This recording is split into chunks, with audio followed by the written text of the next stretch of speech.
Deus diz: eu sou o Senhor que te sara. Esta promessa durará para sempre. A palavra de Deus é o que Deus é, eterna, imutável, viva. Por que mais pessoas não se curam?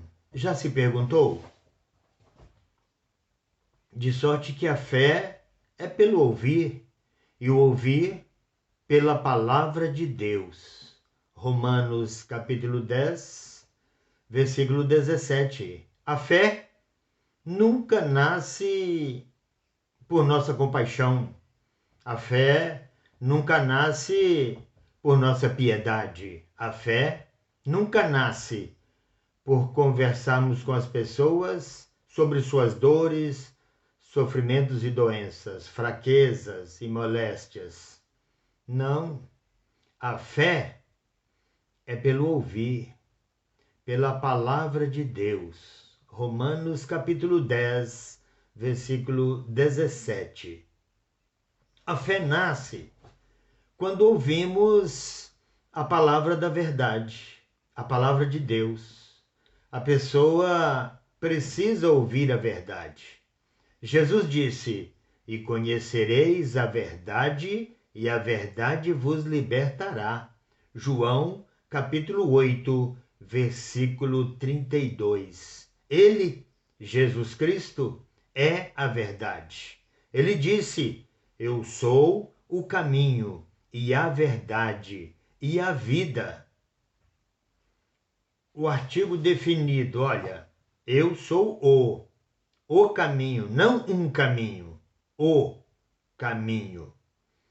Eu sou a verdade, não uma das verdades, mas a verdade. Artigo definido. E eu sou a vida. Ninguém vem ao Pai a não ser por mim, disse Jesus. Cristo, Filho do Deus vivo. Se quisermos ver as pessoas libertas da escravidão, da doença, devemos ensiná-las a parte da palavra que as liberta das doenças. A verdade é, Cristo quer curar todos. Senão, ele não teria levado as pisaduras pelas quais fomos sarados. Isto está escrito em Isaías, capítulo 53, versículos 4 e 5. E está confirmado pelo apóstolo Pedro. 1 de Pedro 2, versículo 24. Então, alguém pode perguntar: por que mais pessoas não se curam? É por falta de ensinamento, de pregar essa grande verdade. Vamos parar de ficar ao lado do leito do doente, compadecendo-nos dele, apiedando-nos de seus sofrimentos e dando a entender que deve ser a vontade de Deus levá-los para a eternidade, levá-los para o céu,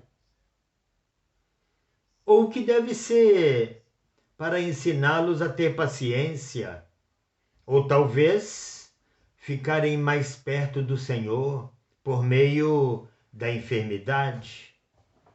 Alguém diz: eu estou doente porque estou passando por uma provadura, uma provação. Deus está provando a minha fé. Meu irmão, minha irmã, raciocina comigo. Deus, sendo onisciente, há alguma coisa oculta a ele? Ele sabe todas as coisas. Está escrito que até cada fio dos cabelos da nossa cabeça estão todos contados. Todos os fios de cabelos das nossas cabeças estão todos contados. Então, ele não vai provar sua fé. Ele já sabe o resultado que vai advir de uma prova que você passar. Ele sabe tudo, ele é onisciente. Então ele não prova a sua fé. Ele sabe se você tem fé ou não. Em vez disso, em vez de ficar consolando os doentes, vamos declarar guerra contra toda forma de enfermidade, exercendo a nossa autoridade sobre toda forma de poder demoníaco das trevas, pelo nome poderoso e triunfante de Jesus, Cristo, o Filho do Deus vivo, ministrando libertação aos que sofrem, pelo nome poderoso e triunfante de Jesus Cristo. Nós podemos libertá-los. Se a salvação é para todos, a cura divina é para todos, pois está no mesmo sacrifício, na cruz do Calvário. Ele tanto levou os nossos pecados, as nossas iniquidades, as nossas transgressões, como também levou todas as nossas doenças, enfermidades e moléstias. Nunca duvidamos ser a vontade de Deus salvar, mesmo os mais vis pecadores, os mais indignos. Por que temos essa certeza? Porque nos foi ensinado assim a verdade a este respeito. Fomos ensinados desde a infância esta verdade, que a salvação é para todos os que creem, porque Deus amou o mundo de tal maneira que deu seu Filho unigênito, para que todo aquele que nele crê não pereça, mas tenha a vida eterna. João, capítulo 3, versículo 16. Se houvessem aprendido acerca da cura para o corpo, tão positivamente como foram ensinados quanto à salvação da alma, o perdão dos pecados, as pessoas creriam na cura como creem na salvação, no perdão dos pecados. Se Deus operava milagres e curava os enfermos nos tempos passados, mas não quer fazer o mesmo hoje, segue-se que ele é um Deus que era, que não é mais. Mas a Bíblia diz que ele é o grande eu sou. Ele é o eu sou, o Senhor que te sara. Agora mesmo, Deus está dizendo: eu sou o Senhor que te sara. Amanhã, ele estará dizendo a mesma palavra, a mesma mensagem, estará curando os enfermos que olharem para ele amanhã, porque ainda será o grande eu sou. Não pode haver dúvida. Ele cura a todos, todos os que se chegam a ele crendo em sua promessa. Seja-vos feito conforme a vossa fé. Está escrito em Mateus 9, versículo 29. Portanto, peça, porém, com fé, não duvidando. Tiago, capítulo 1, versículo 6. A cura espiritual e física. A cura, na Bíblia, é tanto física quanto espiritual. As duas maldições que Satanás tem lançado contra a humanidade são o pecado e a doença. Ambas entraram no mundo pela desobediência de Adão e Eva. As duas bênçãos redentoras que Cristo trouxe ao mundo através do seu sacrifício vicário na cruz são a salvação e a cura, libertação do pecado e libertação da doença. A salvação do pecado e da doença e a cura do pecado e da doença são duas bênçãos que estão em uma só expiação, em um só sacrifício, o sacrifício de Jesus na cruz do Calvário, supridos por um só sacrifício, por um só substituto, Jesus Cristo, Filho do Deus vivo, Cordeiro de Deus, que foi imolado no altar que se chama Cruz do Calvário, onde ele se ofereceu. É indiferente dizer-se curado ou salvo. Se dissermos curado, é para ambos, corpo e alma. Se dissermos salvo, é também para ambos, alma e corpo. A obra não estaria completa se o homem não salvo e enfermo no corpo fosse salvo de seus pecados, mas não curado das suas enfermidades. Depois de ouvir esta verdade do Evangelho, a obra seria incompleta se um pecador fosse curado, mas permanecesse em pecado. A pessoa é perdoada desses males espirituais quando seu físico é salvo ou curado. Por quê? Simplesmente porque aceitou a expiação, aceitou o sacrifício de Jesus Cristo oferecido na cruz do Calvário. Como essa pessoa pode aceitar a metade dos benefícios, depois de saber a verdade? Ela chegou a ver Jesus, o sacrifício de sangue, levando tanto os pecados como as enfermidades. Isto é a verdade que liberta os homens, tanto nos seus corpos como nas suas almas. João 8:32.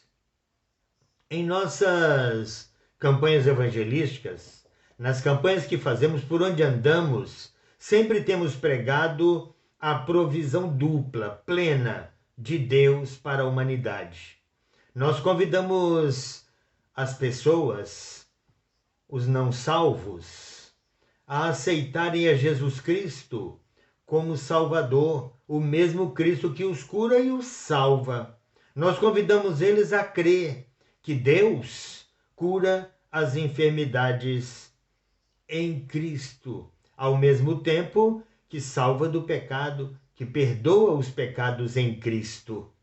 Cura as enfermidades, ao mesmo tempo salva dos pecados. O resultado é a libertação tanto do corpo quanto da alma.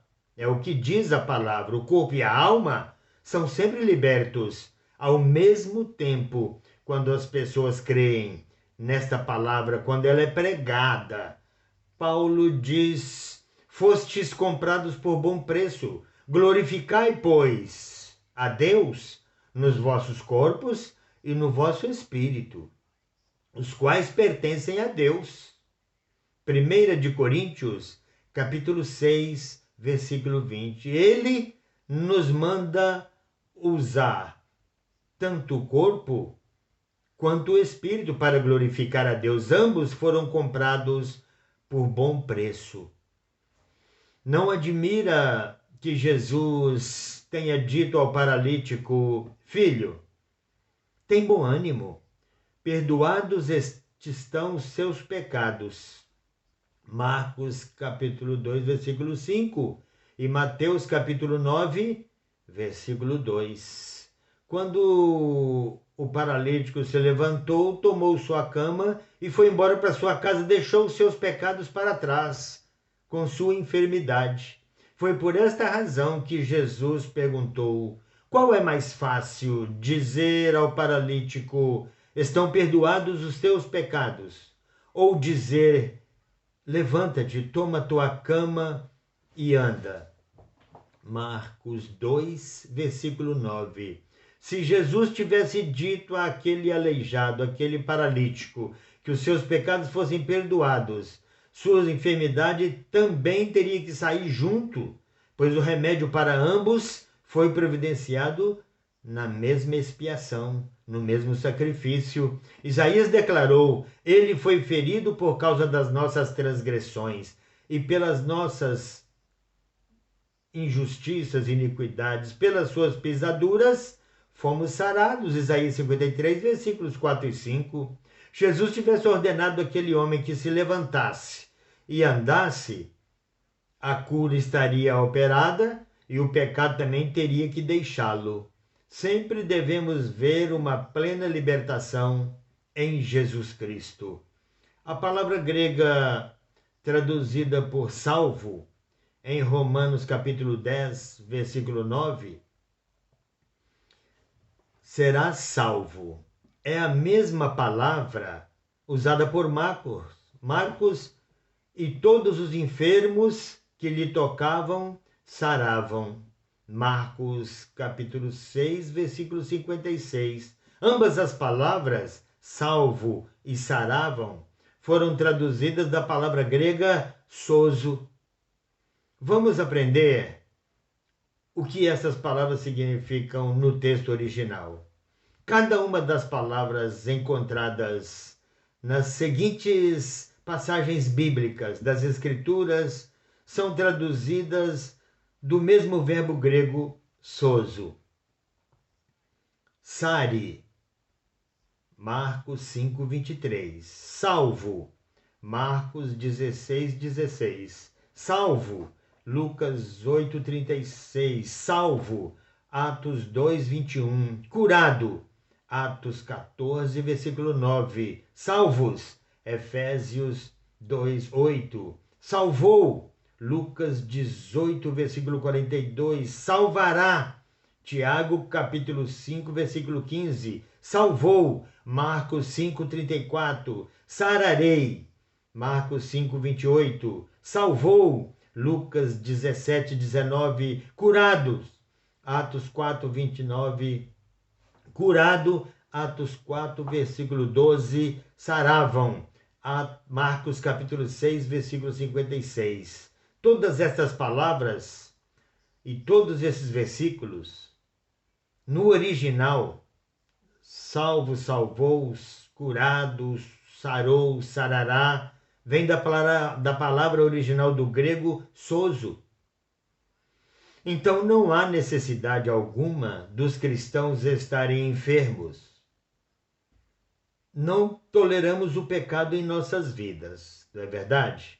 Porque Jesus levou os nossos pecados no madeiro sobre a cruz.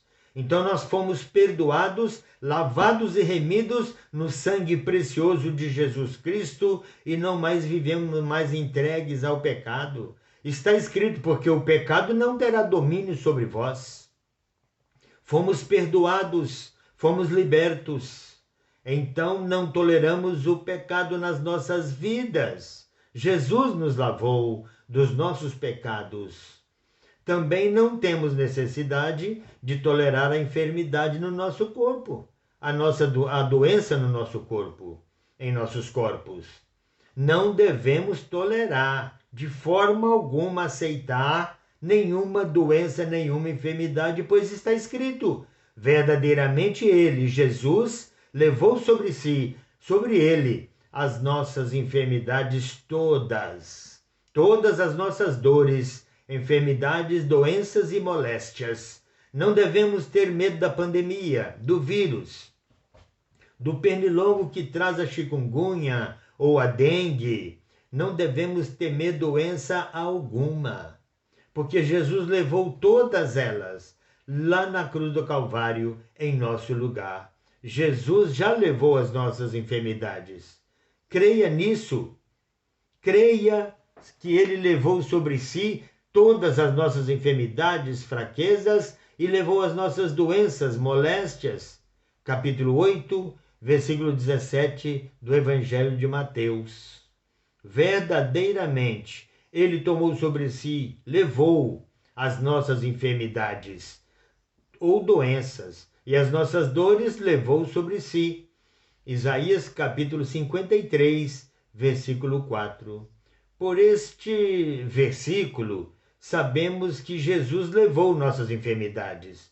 De acordo com 1 de Pedro 2, versículo 24, diz assim a palavra de Deus. 1 de Pedro 2, 24. Primeira epístola de Pedro. Primeira carta de Pedro, capítulo 2, versículo 24. Levando ele mesmo em seu corpo os nossos pecados sobre o madeiro. Sabemos que Jesus levou os nossos pecados. Se ele os levou, não precisamos levar. Se nós precisamos levá-los, Jesus então não precisaria ter levado. Concorda comigo?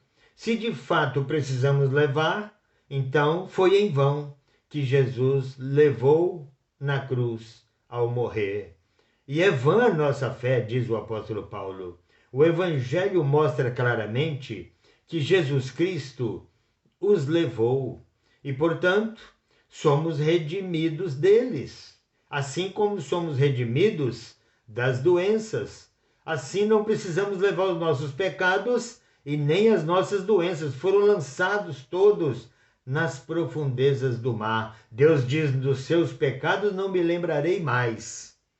Porém, os cristãos têm sido levados a crer que, apesar de redimidos de seus pecados, devem continuar sofrendo as doenças, as enfermidades, as moléstias, porque pode ser que não seja a vontade de Deus curá-los. Eles sabem que ele curava outros, mas talvez tenha sido apenas os mais felizados, os queridinhos do Pai, aos quais ele queria dispensar sua misericórdia, sua simpatia. Se fosse a vontade de Deus curá-los, eles sabem que ele poderia fazê-lo, mas sem a certeza da sua vontade, ficam pacientes e continuam doentes, continuam enfermos, continuam a carregar a cruz do seu sofrimento físico.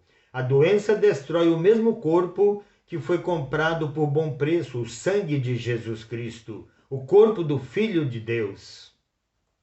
Isto não é razoável. Como a doutrina é tão diferente, a que ensinam por aí. Quando perguntamos ao crente se é a vontade de Deus curá-lo, e ele responde que não sabe se é ou não, então pergunto: se é a vontade de Deus cumprir sua promessa? A razão por que mais pessoas não são curadas é a falta de pregação, de ensinamento destas verdades. Se a fé é pelo ouvir, e o ouvir pela palavra de Deus, e se esperamos que o povo tenha fé para receberem a bênção de Deus, da cura física das suas enfermidades, então devemos proclamar-lhes estas verdades bíblicas que edificam a fé para receberem a bênção, a cura. Quantos pecadores seriam salvos se o pregador nunca pregasse um sermão sobre a salvação? Ou se, quando resolvesse pregar o evangelho, um sermão sobre salvação, baseasse seu discurso nos seguintes pontos principais: talvez não seja a vontade de Deus salvá-lo. Talvez seu pecado seja para a glória de Deus. Talvez Deus esteja usando o seu pecado para te castigar. Tenha paciência em seu pecado até que Deus queira salvá-lo. Já passou o tempo dos milagres. Já passou o tempo das conversões. Quantas almas seriam salvas nesta pregação? Quantos pecadores receberiam fé para se converterem? Com essas mensagens negativas, afirmações extra-bíblicas, fora da Bíblia, contudo, esses são quase os únicos pontos que muitos enfermos ouvem quanto à cura do seu corpo físico, quanto à cura da sua enfermidade, da sua doença, da sua moléstia. É fácil compreender por que muitas pessoas não são curadas hoje. Não é verdade? Que Deus em Cristo abençoe a sua vida, fale poderosamente ao seu coração e você tenha fé para ser curado, como teve fé para ser perdoado, e seja curado, seja curada para a glória de Deus Pai. Amém? Porque o sacrifício de Jesus, Isaías 53, versículos 4 e 5, diz que Jesus fez a provisão para os dois, para o pecado e para a enfermidade. Está escrito: verdadeiramente, é verdade, verdadeiramente ele, Jesus, levou sobre si as nossas doenças e as nossas dores levou sobre si. E nós o reputávamos por aflito, ferido de Deus e oprimido. Mas ele foi ferido por causa das nossas transgressões e moído por causa das nossas iniquidades, dos nossos pecados. O sacrifício que nos traz a paz estava sobre ele, e pelas suas pisaduras fomos sarados. Então, estude esse versículo, leia ele uma vez, duas vezes, três vezes, até compreender que no mesmo sacrifício Jesus se ofereceu na cruz como Cordeiro de Deus e levou sobre ele tanto as nossas dores e enfermidades, versículo 4 do capítulo 53, como levou também os nossos pecados e as nossas iniquidades. Por que é tão fácil crer que fomos justificados pela fé, perdoados e estamos salvos, indo para a eternidade com Jesus? E é tão difícil crer que no mesmo sacrifício na cruz, ele levou as nossas dores, enfermidades e doenças. Pensa comigo, estude esse versículo. Vou te dar 3 referências. Isaías, profeta Isaías, Antigo Testamento, 700 anos antes de Jesus nascer, ele pronunciou essas palavras. Verdadeiramente, ele, Jesus, tomou sobre si, levou sobre si todas, não algumas, não as modernas, não as antigas, mas a palavra diz todas, as nossas dores e enfermidades. O versículo 5 diz que ele levou sobre si as nossas iniquidades, nossos pecados. Isaías, capítulo 53, versículos 4 e 5. Leia também Mateus, capítulo 8, versículos 16 e 17. Diz que, chegada a tarde, trouxeram-lhe muitos endemoniados e enfermos de várias doenças, e ele expulsou os demônios, os espíritos malignos, e curou todas as doenças. E Jesus diz mais, o escritor do livro de Mateus, o Evangelho de Mateus, capítulo 8, versículo 16 e 17, Mateus continua dizendo assim, quando ele curou os enfermos e expulsou os demônios, o versículo 17 diz que ele fez isso para que se cumprisse o que fora dito pelo profeta Isaías. Ele levou sobre si as nossas enfermidades e lavou-nos dos nossos pecados. Veja também, primeira carta de Pedro, capítulo 2, versículo 24, levando sobre ele no madeiro as nossas iniquidades, pelas suas pisaduras fostes sarados. Tanto o pecado quanto a enfermidade, a providência para nos libertar dos dois está num único sacrifício, o sacrifício de Jesus Cristo, Filho do Deus vivo, na cruz do Calvário. Deus te abençoe. Amém?